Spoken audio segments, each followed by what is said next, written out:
इस कहानी के पहले भाग में आपने देखा कि कैसे रति की शादी एक ऐसे घर में हो जाती है जहां उसकी सास सौतेली होती है और वो पूरे घर वालों को अपने इशारों पर नचाती है।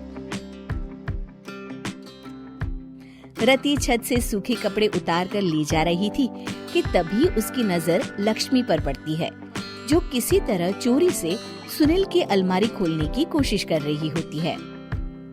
अरे, ये माँ जी को क्या हो गया?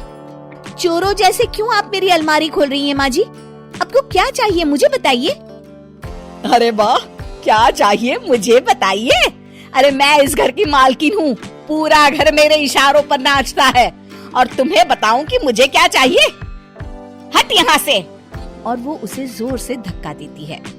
जैसे ही लक्ष्मी रति को धक्का देती है, उसके सर पर चोट लग जाती है और वो बेहोश होकर गिर जाती है।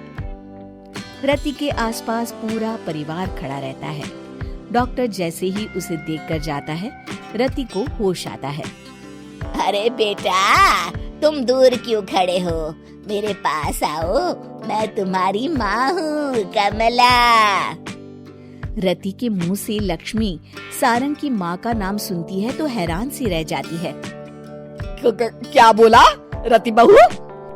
चुप कर डायन, तूने मेरे पति और बेटे का हाल बेहाल कर दिया। अब तू मेरी बहू को भी गुलाम बनाना चाहती है? रुक, अभी मजा चखाती हूँ। ये कहकर जैसे उसे पकड़ने की कोशिश करती है, लक्ष्मी वहाँ से भाग जाती है। लक्ष्मी के जाने के बाद रति अपने ससुर और पति की तरफ देखकर मुस्कुरा देती है। दोनों समझ जाते हैं कि ये रति की चाल है। अगली सुबह लक्ष्मी का पति खाना लेकर खेत में जाने के लिए निकल ही रहा होता है कि लक्ष्मी उसे रोक देती है। अरे कहाँ चल दिए खाना लेकर? आज घर का काम कौन करेगा? तभी पीछे से रति आ जाती है और जोर से चिल्लाती है। कौन इनको काम पर जाने से रोक रहा है? मैं अभी उसे मजा चखाती हूँ। जैसे ही रति लक्ष्मी की तरफ बढ़ती है, लक्ष्मी घबरा जाती है। मैं तो मजाक कर रही थी बहन। आखिर मैं कौन होती हूँ रोकने वाली? मैं तो बस ये पूछ रही थी कि घर का काम कौन करेगा? कौन क्या? तू करेगी। चल उठा झाड़ू और शुरू हो जा। लक्ष्मी पूरे घर में झाड़ू पोछा लगा रही होती है कि अचानक सामने सारंग खड़ा हो जाता है। अच्छा माँ, मैं काम पर जा रहा हूँ। रति के मामा की फैक्ट्री है, मैं वहाँ आज से मैनेजर के तौर पर काम करूँगा। सैलरी भी अच्छी है।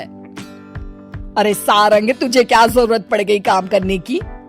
और बेटा तू बाहर काम करेगा तो इस बड़े से घर को मैं कैसे संभालूंगी? अभी तो पूरा काम बाकी पड़ा है।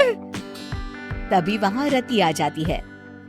अरे बेटा सारंग, जा, नौकरी पे जा रहा है ना, जा। और हाँ, आते वक्त घर के लिए सब्जियां ले आना। ये लक्ष्मी बैठी बैठी मोटी हो रही है, जरा काम भी तो कर ले। सारंग के जाने के बाद, अच्छा लक्ष्मी, सुन जरा यहाँ। लक्ष्मी अपनी बहू रति को सारंग की पहली माँ जो मर गई है वो समझकर उसके पास जाती है।